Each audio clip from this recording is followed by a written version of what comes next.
요한복음 1장 1절 말씀 보겠습니다. 우리 하나님 말씀 요한복음입니다. 요한복음 1장 1절 말씀입니다.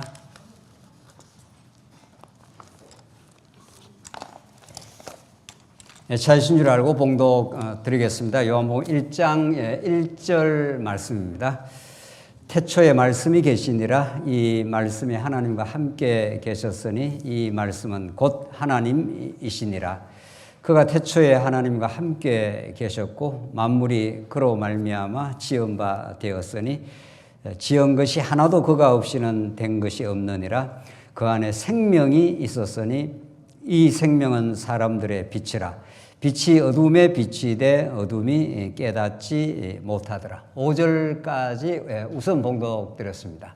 오늘부터 요한복음 1장 1절부터 이제 자세하게 강해 혹은 강론을 해가도록 그렇게 하겠습니다. 우리 지난 시간 요한복음 서론을 통해서 요한복음이 찾아오는 그 위치가 가지고 있는 그 내용의 독특성, 그걸 어떻게 바라볼 것이냐 하는 관점, 또 요한복음의 다른 복음과는 다른 그 특징, 그리고 요한복음 전체적인 구조, 이런 내용들을 이제 확인했습니다. 간략하게 정리를 한다면은 요한복음은 이제 사복음서의 마지막에 위치하고 있기 때문에 복음서의 이제 결론과도 같은 말씀이다. 공간복음이라고 하는 마태, 마가, 누가는 그 역사의 지평에서 우리가 이미 지난 시간에 확인한 대로 아브라함과 다윗의 자손 예수 그리스도의 세계라, 이렇게 하면서 아브라함부터 계속 역사적인 언약 성취의 고리를 통해서 예수가 그리스도임을 확정한다면은 누가복음은 이제 거꾸로 올라가죠. 물론 거꾸로 올라가서 이제 마지막 아담 하나님까지 족보를 거꾸로 이제 설명하지만 오늘 우리가 봉독드린 대로 요한복음은 태초에 말씀이 계시니라 해서 영원 시점으로 그리스도의 본성, 그리스도의 궁극적 그 신성이 역사의 지평 속에서 설명되긴 하지만 계시적 차원에서 궁극적으로 그분은 하나님이시다, 말씀이시다, 영원 안에 계셨던 분이시다, 로고스다, 이런 참 본질적이고 근본적인 복음의 메시지가 담고 있다. 이걸 바라보는 관점은 역시 언약의 관점인 거죠.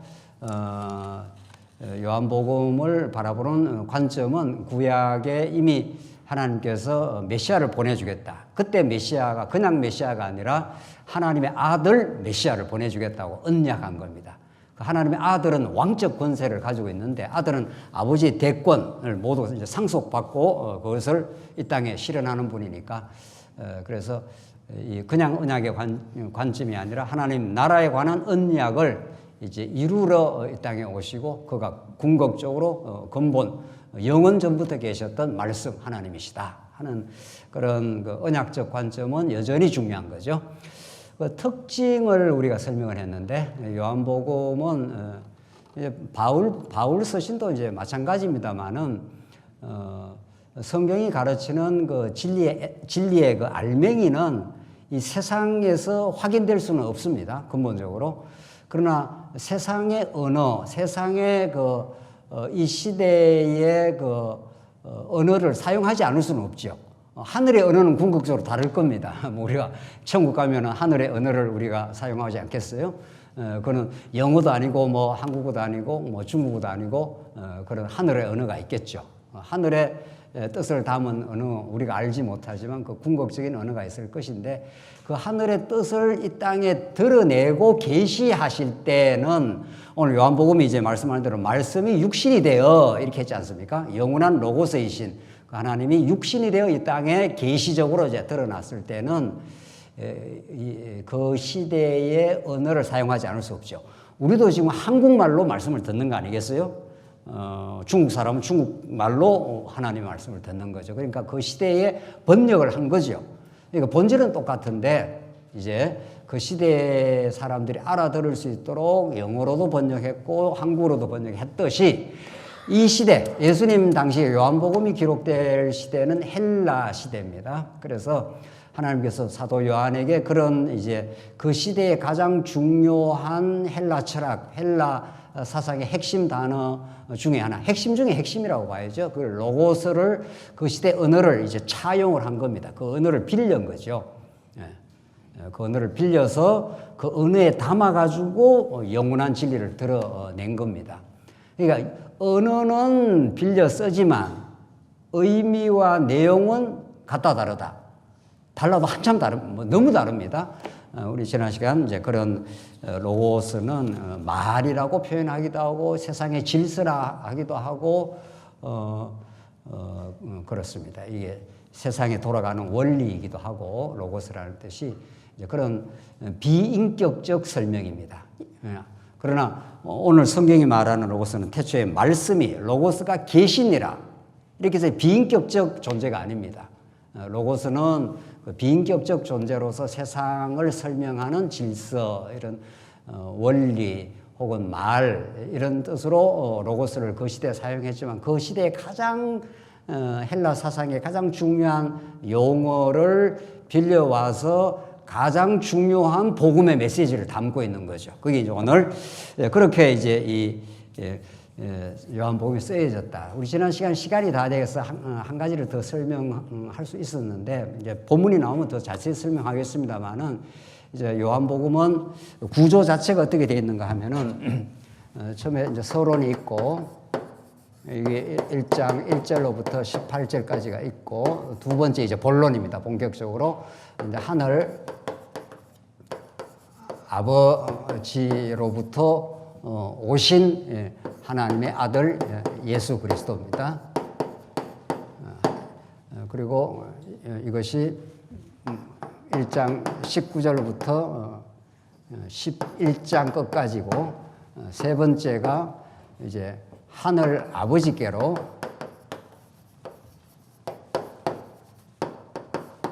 가시는 하나님의 아들입니다.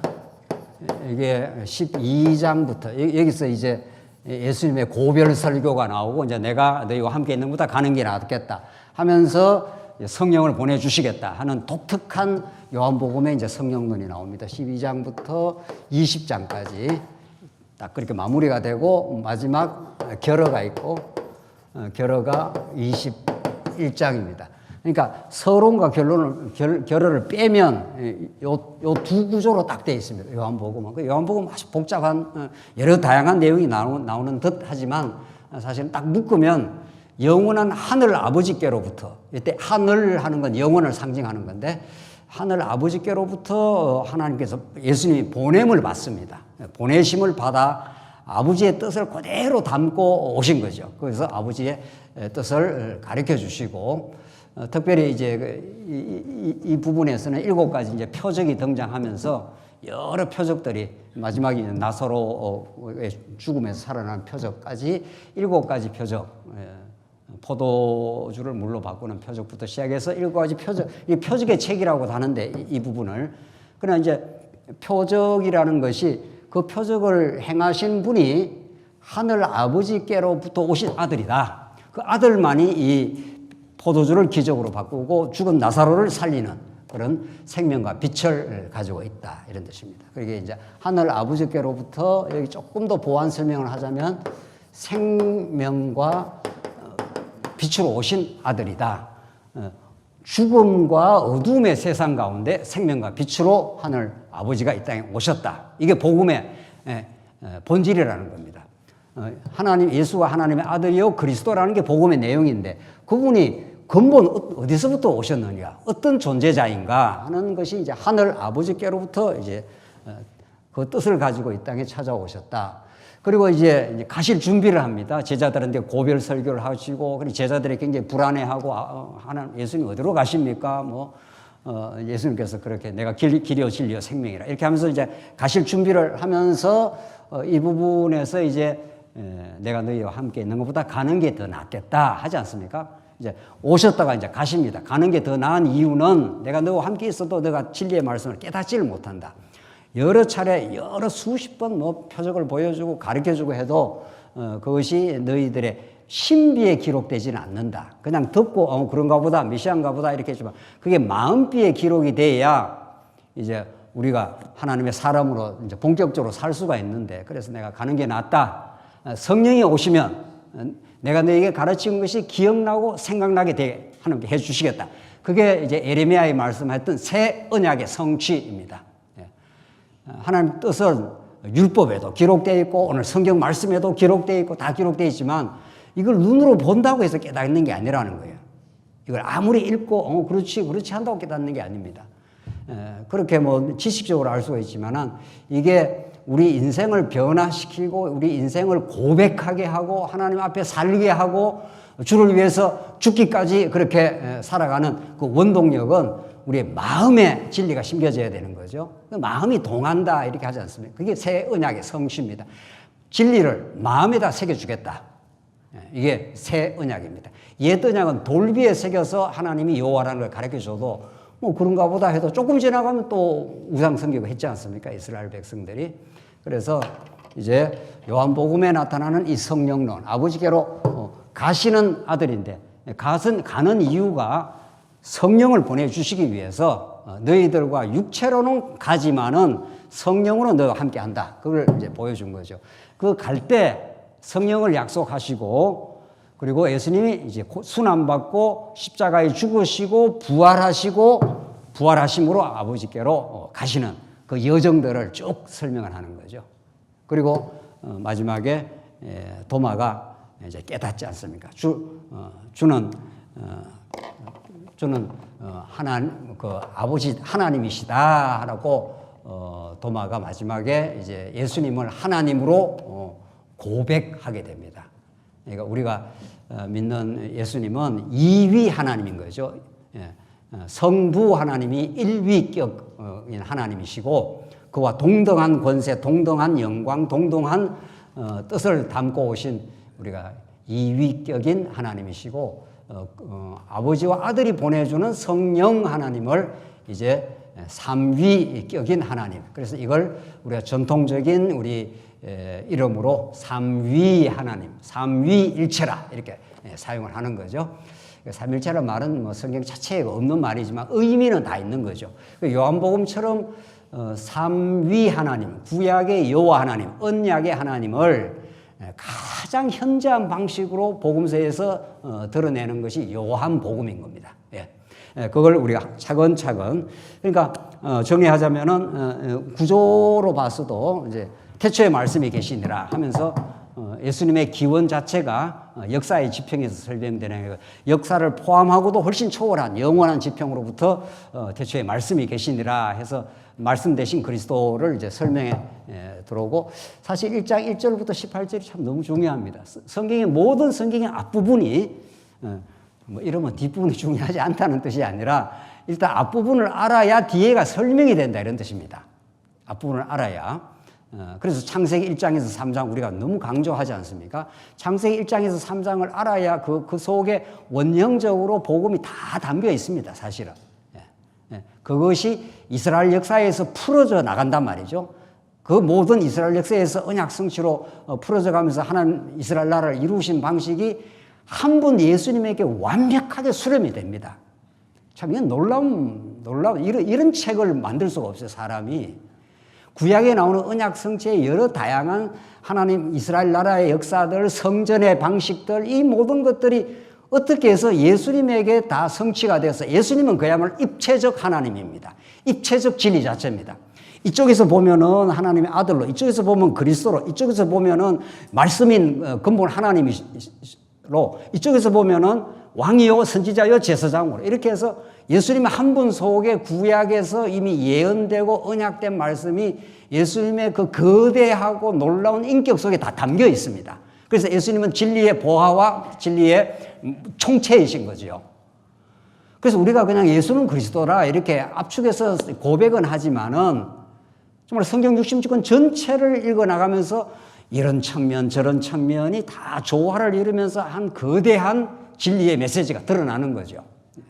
그래서 요한복음은 이제 1장부터 18장이 이 요한복음 전체를 끌어갈 뿐 아니라 사실상 성경 전체를 압축한 진리라 우리 확인하겠습니다. 정말 그런지 안 그런지 요한복음 1장에서 18장 이만큼 이제 이게 늘 성경의 앞부분이 성경 뒤에를 끌고 간다. 그래서 이제 구조는 아버지께로 왔고 아버지께로 간다.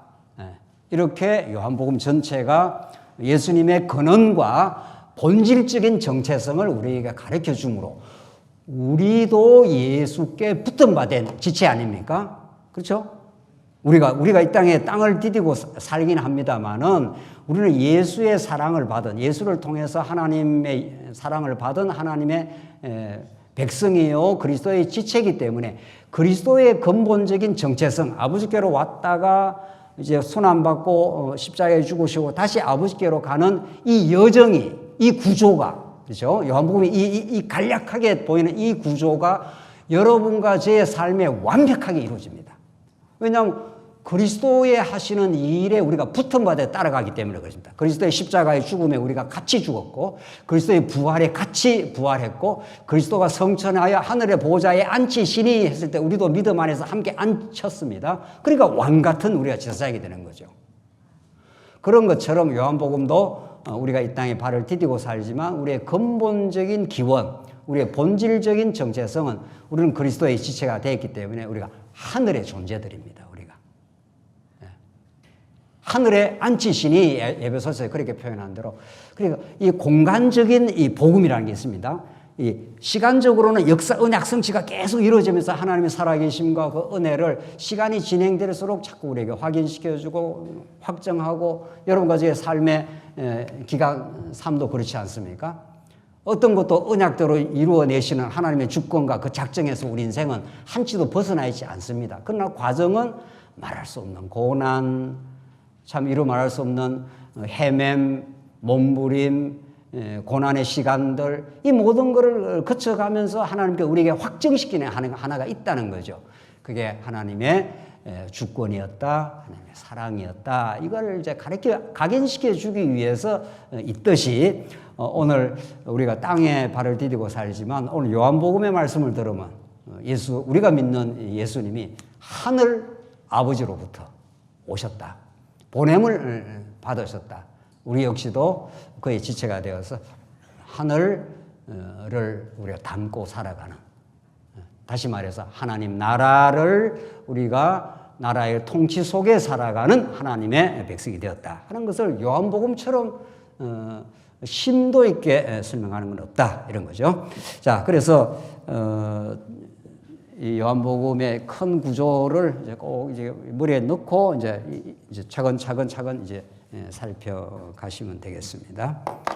1장 1절 보십시다. 오늘 우리가 제목을 영원한 하나님이신 말씀 그리스도 이렇게 이제 우리 제목을 붙였는데 1장 1절 보시다. 태초에 말씀이 계시니라 이 말씀이 하나님과 함께 계셨으니 이 말씀은 곧 하나님이시라. 이렇게 요한복음 서두가 다른 복음서하고는 너무 다른 차원에서 지금 설명이 됩니다. 태초에라는 것이 그렇게 시작이 되는데 우리 태초는 또 딴 성경에 나오죠. 어디 나옵니까? 창세기에. 태초에 하나님 천지를 창조하시니라. 창세기의 태초와 이 태초는 중첩된 부분도 물론 있지만 그 차원이 다릅니다. 태초에 하나님이 천지를 창조하시니라 이렇게 했을 때는 그것은 창세기의 태초는 이제 시공형이 하나님께서 영원 안에서는 시공형이 다 초월이 됩니다. 영원 안에는 시작되고 끝나는 그런 지점이 없죠. 영원이라는 세계는 시작하고 끝나는 시점이 없습니다. 또 따라서 그 공간도 우리가 생각하는 그런 공간이 전혀 아닙니다. 그러니까 영원한 존재는 영원히 계시는 거죠. 어느 출발의 시점이 있고 뭐 하나님이 혹은 예수님이 끝나는 시점이 있고 그렇지 않습니다. 그게 영원 개념인 거죠. 그래서 학자들은 그냥 영원한 시간을 영원한 현재라 이렇게도 설명합니다. 그 말도 붙이기도 어려워요. 뭐 영원한 영원한 것이 또 영원한 또 현재는 뭐냐 뭐 이렇게 하는데 그러나 시작도 없고 끝도 없기 때문에 그렇습니다. 영원이라는 것은 그러나 우리 모든 이 계시 세계 안에는 모든 것이 시작이 있고 종말이 있는 거죠. 태초에 하나님이 천지를 창조하시니라 하고 예수님이 다시 오시면 이 시간 세계가 두루마리 말리듯이 말리고 영원 세계로 이제 돌입하는 거죠. 성화되는 건데 그래서 창세기에 나오는 태초는 시공형이라고 하는 이 물리적 세계의 출발점이죠. 시공. 태초에 천지를 창조했다 할 때 하나님께서 하늘과 땅을 짓고 땅이 혼돈하고 공허하며 흑암의 깊음이 있었는데 하나님께서 빛이 있으라 하시면 빛이 있었고 저녁이 되고 아침이 되니 첫째 날이니라 해서 첫째 날 개념이 등장하면서 이제 시공형이 이제 시작이 되는 거죠. 영원히 시공형의 방식으로 이제 창조가 이루어지는 거죠. 그래서 둘째 날 하늘과 땅을 갈라내는 이 궁창이라는 게 이제 공간이 생긴 거니까 이렇게 해서 이제 시공형이라고 하는 우리가 지금 보고 있는 이 우주 또 우리가 본다고 해서 다 보이지도 않습니다. 이 광활한 우주는 뭐 몇 억 광년이 되는지 모릅니다. 이거는 뭐 상상을 초월하는 우주가 탄생을 한 겁니다.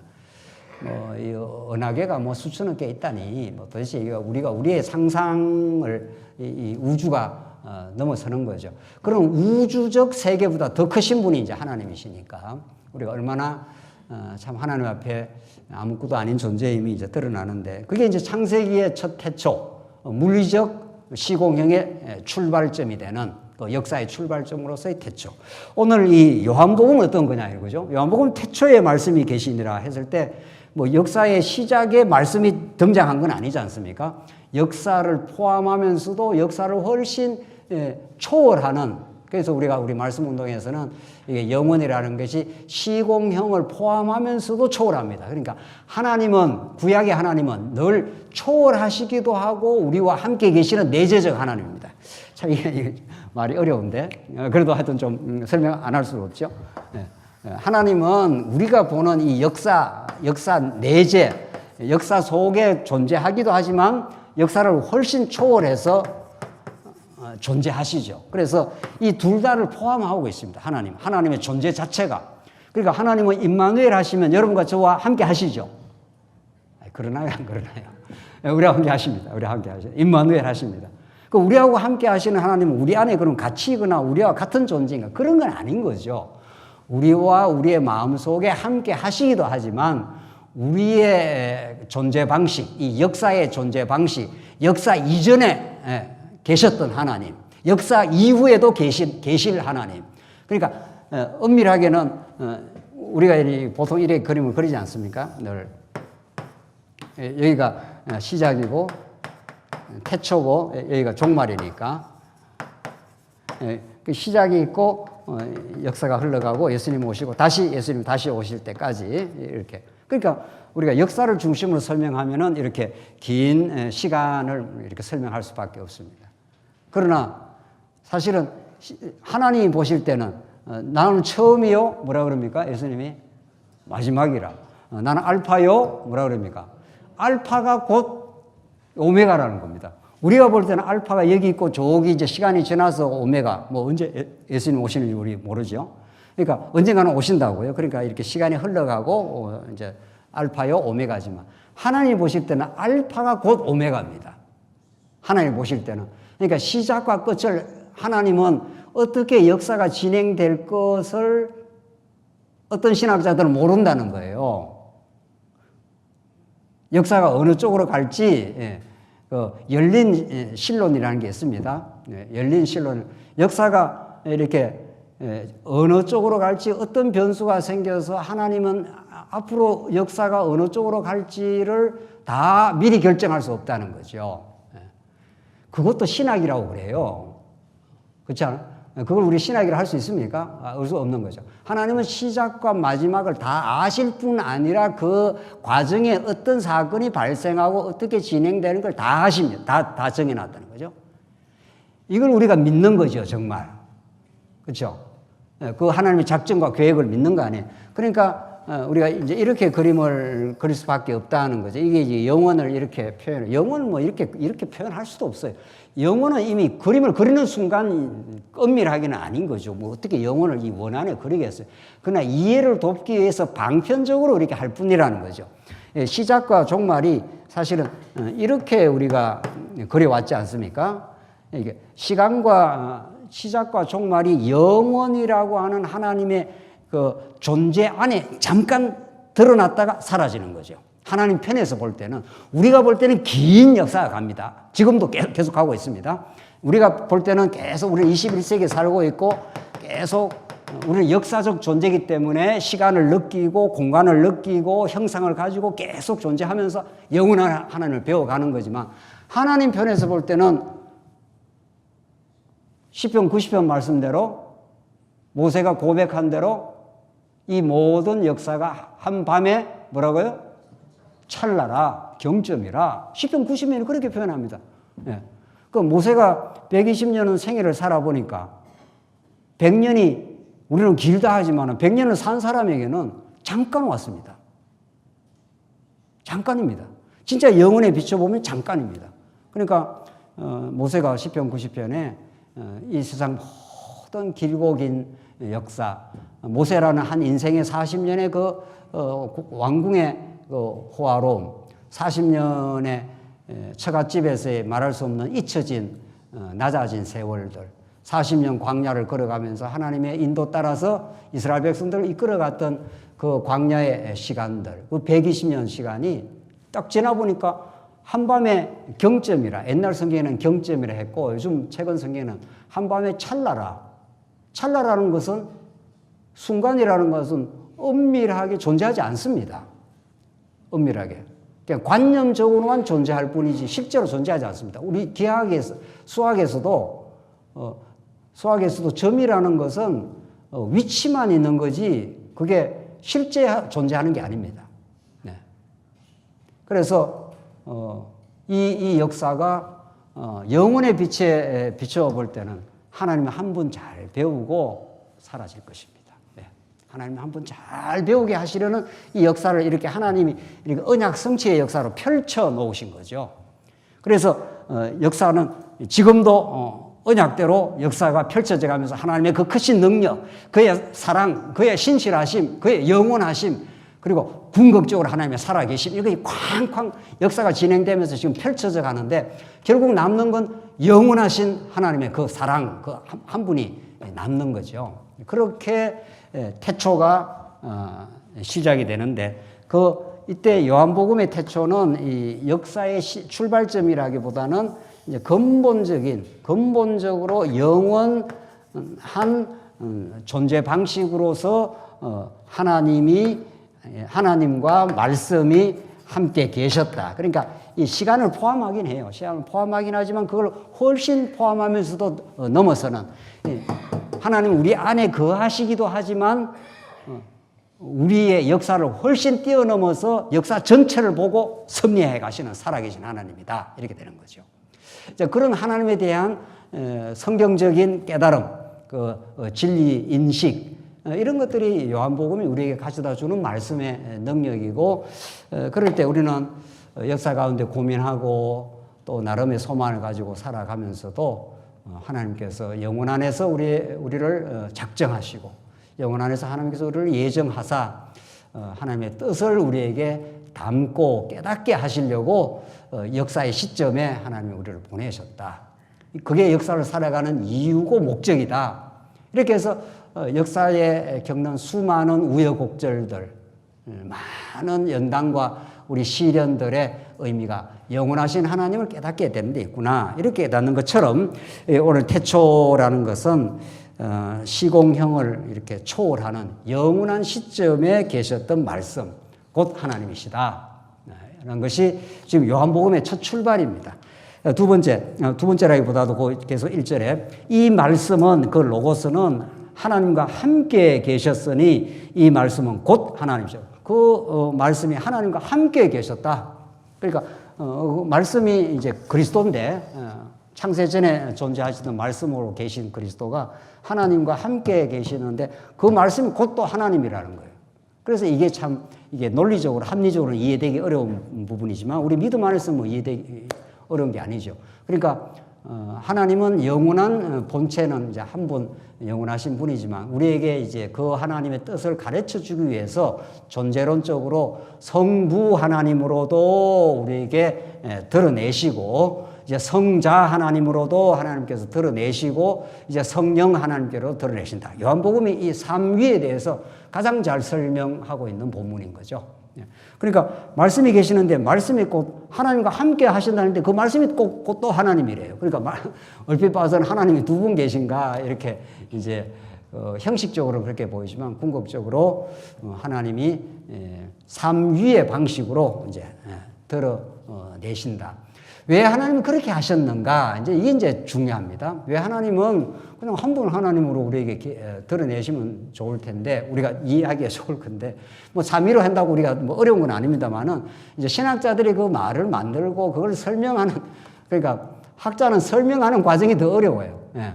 그냥 성경의 아주 담백한 진리를 따라서 깨달으면 크게 어렵지도 않는데, 설명하는 과정에 철학적인 개념이 등장하고 이렇게 하면 이제 어려운 건데, 하나님은 삼위의 방식으로 드러낼 때라야 그 하나님이 어떠하신 분을 가장 잘 설명하기 좋기 때문에 그렇게 하신 겁니다. 예를 들겠습니다.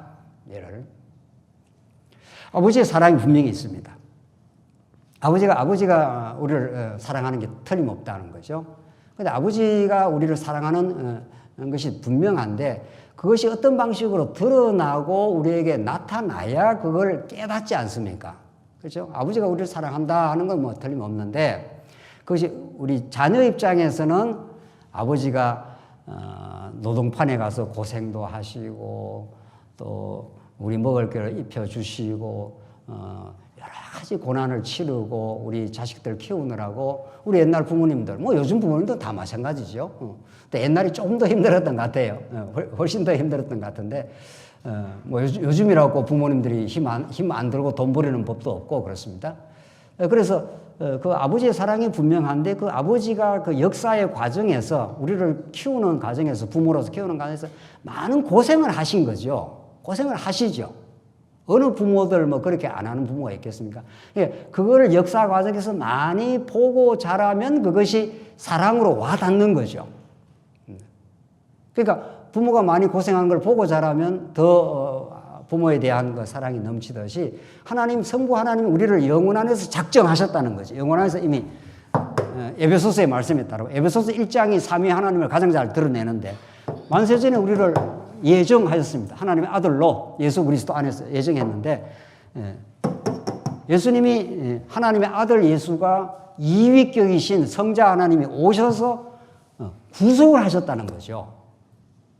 구속이라는 것이 그 아들이 그 높으신 권세와 영광을 가지신 그분이 그 모든 걸 버리시고 이 땅에 와서 고난받고 피 흘리고 조롱받고 마침내 죽는, 그래서 우리를 죄에서 구속해내시는 그런 방식을 취하신 거죠. 성자 하나님이. 그럴 때라야 우리가 그 아버지의 사랑을 그 아들을 통해서 깨닫게 되는 거죠. 그러니까 쉽게 말하면 그런 거라, 이런 말입니다. 그래야 우리 부모의 사랑을 깨달을 수 있기 때문에 하나님은 계시적 표현을, 계시적 방식을 그렇게 이제 하신 겁니다. 그래서 말씀이 곧 하나님이시라, 이렇게 예수님도 하나님과 조금도 다를 바 없는 동등 권세와 동등 영광을 가지신 하나님으로서 이 땅에 출현을 한 겁니다. 근데 그 말씀이, 이제 요한복음은 말씀이 육신이 되어 오시니라 해서 예수님께서 드디어 계시적으로 육신의 방식을 취하시고 우리의 죄를 걸머지시고 고난받으시고 여러 이제 표적을 행하시고 말씀을 전해주시고 마침내 십자가에 죽으시고 부활하시고 그 과정을 이제 거쳐가는 거죠. 그래서 우리는 뭐 어떤 성경, 요한복음도 뭐 1장 앞부분이 중요하지만 마지막까지 쭉 다 읽어 나가면서 하나의 전체적인 스토리가 형성되어 있는 거죠. 어떤 부분도 빠질 수 없는 그런 말씀이라는 거죠. 그래서 그 말씀이 곧 하나님이시라 했는데, 우리 지난 시간에 이제 로고스, 오늘 첫 시간에도 이야기했습니다만, 로고스라는 게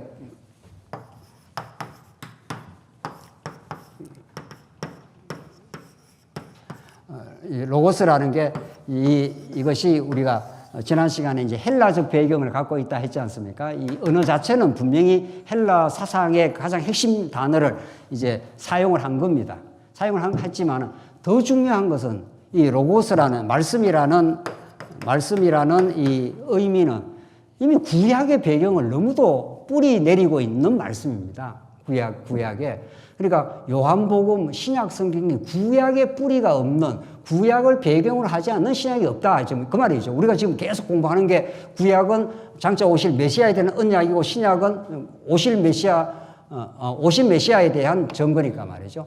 그 말씀이라는 게 구약의 이제 다바르라는 구약의 너무도 중요한 단어가 있습니다. 히브리어로 다바르, 하나님 여호와께서 말씀하시니라, 선지자의 말씀이니라 이렇게 했을 때 그 말씀이라는 용어가 구약에 너무도 많이 나오는 용어 중에 하나인데 그게 이제 히브리어로 다바르란데 히브리어 용법상 히브리어 용어는 우리가 각 언어의 용법이 다르지 않습니까? 히브리어 용법에 따르면 다바르라는 말은 단순 우리의 말만이 아닙니다. 우리가 말할 때의 말만이 아니라 행동을 그 히브리어 말씀이라는 게 포함하고 있습니다. 포함하고 있습니다. 그러니까 구약의 신약에서 태초에 말씀이 계시니라 했을 때 이거는 그냥 헬라어 용어만 차용했는가? 그렇지 않다는 거죠. 이미 구약적 사상 속에 말씀이라는 다바르라는 용어가 우리가 그렇게도 강조해온 언약대로 어떻게 된다는 겁니까? 성취된다는 것을 다바르라는 용어 자체가 함축하고 있습니다. 왜냐하면 다바르라는 언어 자체가 단순 말이 아니라 행동을 함축하고 있는 단어입니다. 히브리어 용법 자체가 그렇습니다. 히브리어 용법 자체가. 자, 그러니까 우리가 구약에 하나님이 어떤 말씀을 하시니라 했을 때는 말만 하나님이 말씀만 했다 이런 뜻이 아니라는 거죠. 하나님 말씀하시면 곧 어떻게 되는 거죠? 그것이 역사 가운데 어떻게 되죠? 성취됩니다. 실제화됩니다. 구약에. 그게 우리가 믿는 지금 언약 성취 아닙니까? 아브라함에게 내 하늘의 별과 바닷가의 모래알처럼 많게 해주겠다. 이렇게 말씀을 하시면 그것이 하나님은 말씀해 놓고 그걸 이루는 것은 사람이 열심히 노력해서 어떤 것이 이루어진다. 그게 아니라는 거 아닙니까? 하나님이 엄표하시면 말로 그것을 표현하시는 즉시 그것이 어떤 역사의 시점에 가면은 그대로 말씀한 대로 역사 가운데 실제화됩니다. 아브라함이 아이를 낳습니까? 안 낳습니까? 그리고 역사를 지나가면 아브라함에게 나타난 이삭으로부터 이삭, 야곱, 그리고 12자손, 그리고 70명이 들어가서 가나안 땅, 애굽 땅에서 몇만 명으로 장정만, 여러분이 하셔요. 장정만 어떻게 해요? 60만. 장정만 60만이니까 어린애 여자까지 포함하면 적어도 최소한 200만이 된다는 거 아닙니까? 학자들에 의하면. 그렇게 하나님의 말씀하시면 그 말씀 자체가 능력을 가지고 있어서 말로만 음표만 된 게 아니라 실제화된다는 겁니다. 물질화됩니다. 하나님의 말씀은. 그러니까 나사로야 일어나라 이렇게 하면은 나사로가 벌떡 일어난 게 아니고 일어나도록 힘을 불어넣어서 나사로가 걸어 나오도록 만드는 거죠. 빛이 있으라 하면은 어떻게 되죠? 빛이 있으라 명령하시면 하나님은 말씀만 하고 빛이 어디 하늘에서 뚝 떨어진 게 아니라 빛이 있으라 하면 어떻게 된다는 거죠? 빛이라는 게 물질화되어 출현을 합니다. 그게 하나님의 능력이고 다바르라는 거예요. 그게 구약의 말씀이라는 의미가 그걸 언약 성취를 말씀 안에 포함하고 있는데 이런 말이죠. 오늘 요한복음의 태초에 말씀이 계시라는 용어의 구약적 배경이라는 겁니다. 그게 예수님이 이 땅에 출현하셔서 그분이 이제 하나님과 함께 계시는데 3절 한번 보십시다. 만물이 그로 말미암아 지은 바 되었으니 지은 것이 하나도 없이는 그가 없이는 된 것이 없느니라. 그러니까 2절에서 그가 태초에 하나님과 함께 계셨고 그로부터 만물이 이 땅에 창조되었다는 거죠. 그러니까 예수님은 우리가 볼 때는 2000년 전에 육체의 방식으로는 2000년 전에 출발했지만 요한복음 조금 가면 읽으면 나오는데 내가 아브라함보다 어떻게 해요? 아브라함은 여기 아브라함. 예. 아브라함 이제 모세가 한 1500년, 이제 아브라함 한 2000년 대충. 예. 그러니까 예수님이 예수님 하시는 말씀이에요. 우리 역사적으로는 아브라함보다 뒤에 나타났죠. 그렇죠? 근데 요한복음에서는 내가 아브라함보다 어떻게 뭐라 그러죠? 먼저 내가 있느니라. 아브라함보다 먼저 계시니라. 그래서 예수님이 자기가 영원한 존재자임을 이렇게 그렇게 요한복음에서 이제 설명하시는 건데, 자, 예수님은 우리가 볼 때 십자가에 죽으시고 비참하게 죽으시고 3일 만에 부활하신 분이지만, 오늘 요한복음의 말씀에 따르면 태초에 하나님과 함께 계셨고 만물이 그로 말미암아 지은 바 되었으니 지은 것이 하나도 그가 없이는 된 것이 없느니라. 예수님의 말로 창조주다, 이런 뜻이죠. 만물이 이게 만물 아닙니까? 이게 만물이고 이게 이제 피조 세계인데, 이것이 영혼 안에 계셨던 말씀이신 그분으로부터 창조되었다. 그러니까 창조할 때 성부 하나님과 성자 하나님이 동시 사역을 하신 거죠. 그러니까 이걸 신학적으로 예수님이 창조 중보자 이렇게 말합니다. 궁극적으로 성부 하나님이 천지를 창조하시는데 예수님을 통해서 창조하신다는 거죠. 그렇게 예수님이 창조주라는 거죠. 이걸 골로새서를 통해서 확인하겠습니다. 골로새서 1장 10절. 지금 이 요한 사도의 이 말씀을 사도 바울의 그 언어를 통해서 어떻게 하나님이 표현하는가. 그래서 1장 15절 보겠습니다. 1장 15절. 그는 보이지 아니하는 하나님의, 그는 예수님입니다. 보이지 않는 하나님의 형상이시오 모든 피조물보다 먼저 나신 자, 모든 피조물보다 먼저 계신 분이에요. 예수님 먼저 나신 자니 16절. 만물이 그에게서 창조되되, 만물이 예수님에 의해서 창조됩니다. 그렇게 창조 중보자지요. 모든 건 예수님을 통해서 이루어진다는 거죠. 하늘과 땅에서 보이는 것들과 보이지 않는 것들과 혹은 왕권들이나 주권들이나 통치자들이나 권세들이나 만물이 그로 말미암고 그에 의해서 창조될 뿐 그로 말미암다는 것은 그를 통과해서만 가능하다는 거죠. 그를 통과하지 않으면 어떤 것도 존재가 가능하지 않다는 거죠. 그리고 마지막으로 그를 뭐라고 했습니까? 위하여 창조되었다는 거예요. 이 영어로 말하면은 그에 의해서 창조되고 그를 통해서 창조되고 그를 위해서 창조된 거죠. by 하는 건 그에 의해서, through 그를 통과해서, 그로 말미암아, 또 그 존재하는 존재 자체가 이렇게 그로 말미암으셨는데 그 존재 자체가 누구를 목적하고 있느냐. 참 어마어마한 말씀입니다. 골로새서 말씀이. 이 존재가 누구를 위해서 이 땅에 이렇게 존재하느냐고. 여러분과 제가 어떻게 존재하느냐 이 말이죠. 그러니까 그리스도를 모르면 인생의 목적에 대해서 설명을 할 수가 없습니다. 그렇죠? 예.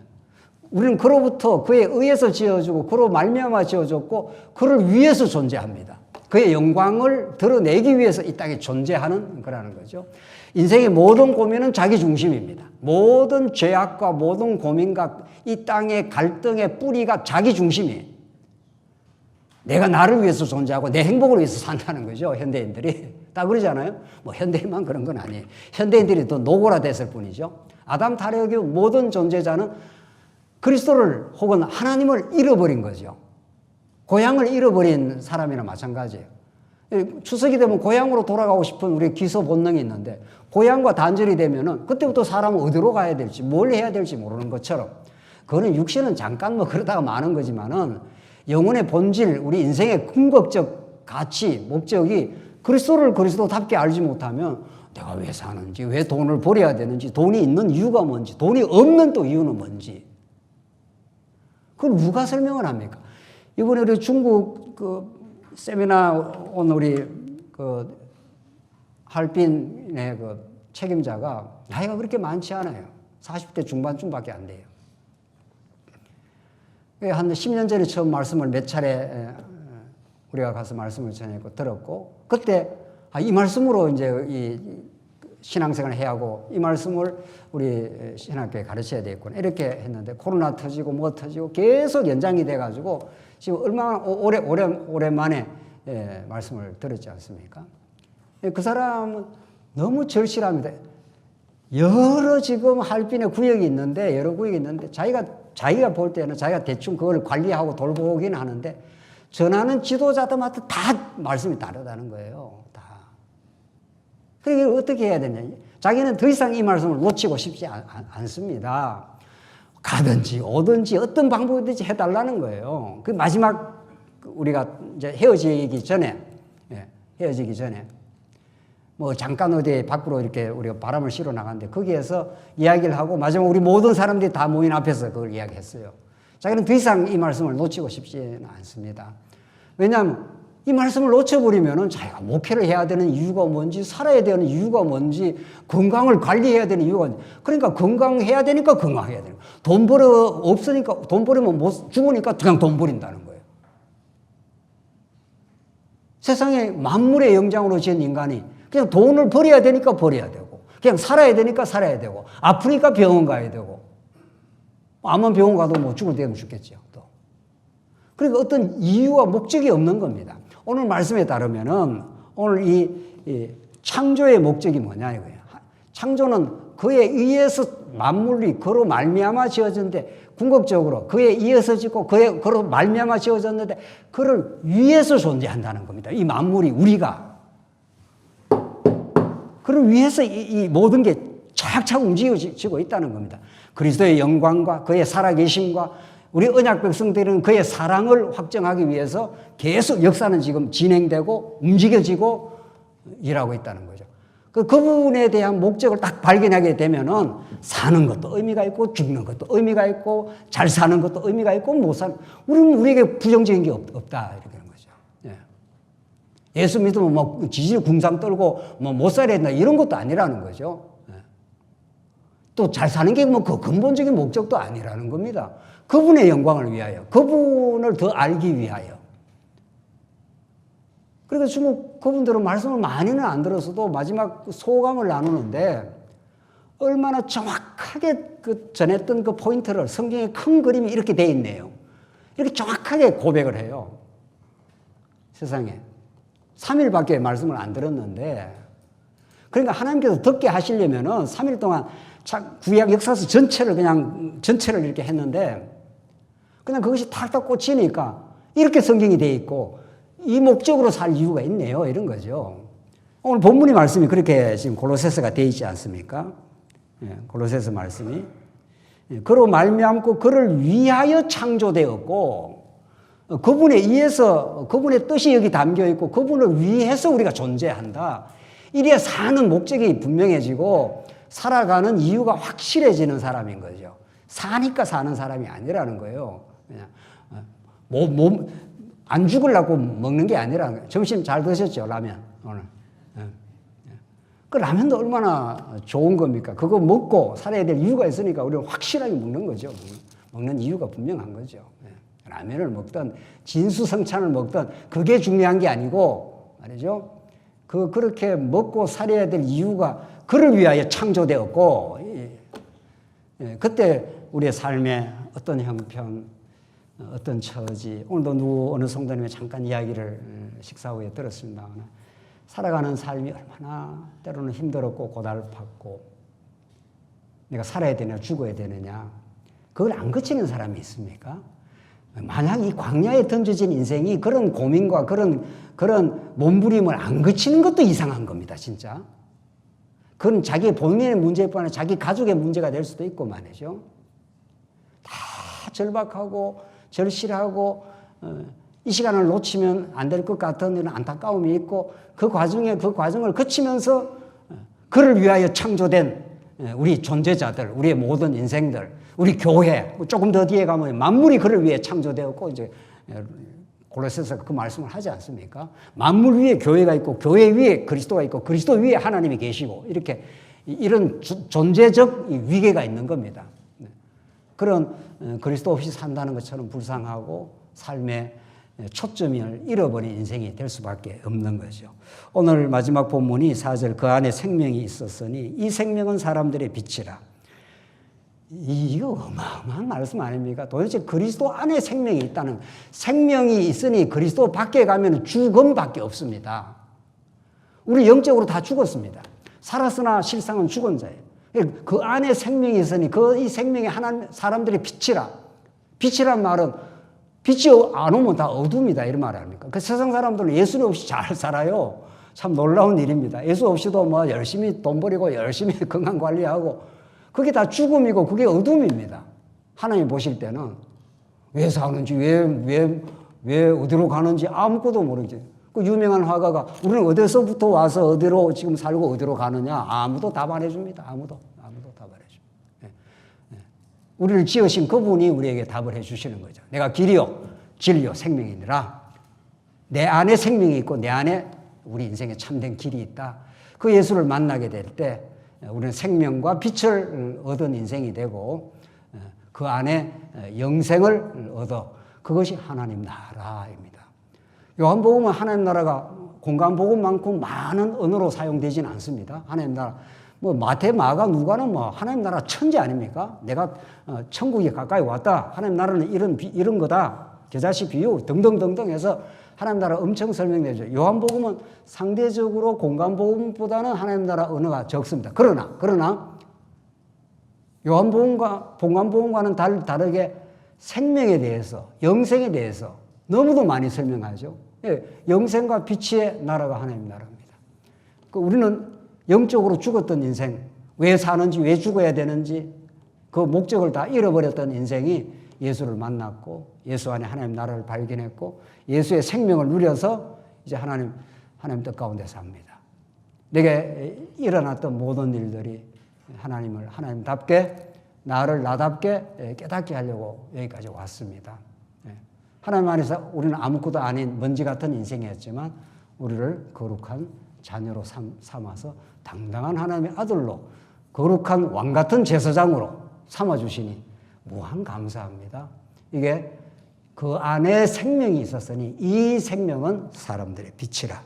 빛이 어둠에 깨닫되 어둠이 깨닫지 못하더라. 아무나 깨닫는 것도 아닙니다. 성령이 찾아오셨고 여러분과 저에게 생명과 빛 대신 예수 그리스도를 가르쳐 주실 때라야 우리는 어둠을 극복한 사람, 죽음을 극복한 사람, 아예 죽음이 없는 사람이 된 겁니다. 우리는 죽음이 없는 겁니다. 이제 사망아 문 열어라. 열면 내가 예수님 만나러 간다. 이게 우리가 죽음의 의미입니다. 죽음은 바로 생명으로의 입문이고 예수님 만나러 가는 길이기 때문에 죽음 없습니다. 이렇게도 두려워하는 세상 사람들이 두려워하는 죽음 죽을까 하는 그 죽음이 요한복음에 따르면 너희가 예수를 믿고 영생을 얻었나니 예수를 믿어 영생을 얻었나니 이 사망이 없는 겁니다. 그런 진리 속에 여러분과 제 인생이 삶이 지나온 날의 고난이 다 의미 있었다. 어떤 거 하나도 놓치지 않고 하나님께서 우리를 붙들고 인도하고 하나님 앞으로 데리고 와서 하나님의 영광의 그 기쁨을 누리게 하시려고 인도하셨다. 이게 요한복음이 서론적으로 증거하는 진리의 영원한 생명의 말씀입니다. 이 말씀 안에 추석 잘 보내시고 추석 맛있는 거 많이 드시면서 영생을 누리는 복된 하나님 나라 우리 백성이 되시기 바랍니다. 기도하십시다. 자비하신 하나님 아버지 은혜를 감사합니다. 오늘 요한복음 말씀 들었습니다.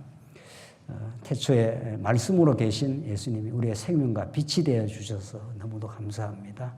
그 빛의 인도 따라서 이제 살게 하시옵소서. 예수님 이름으로 기도하옵나이다. 아멘.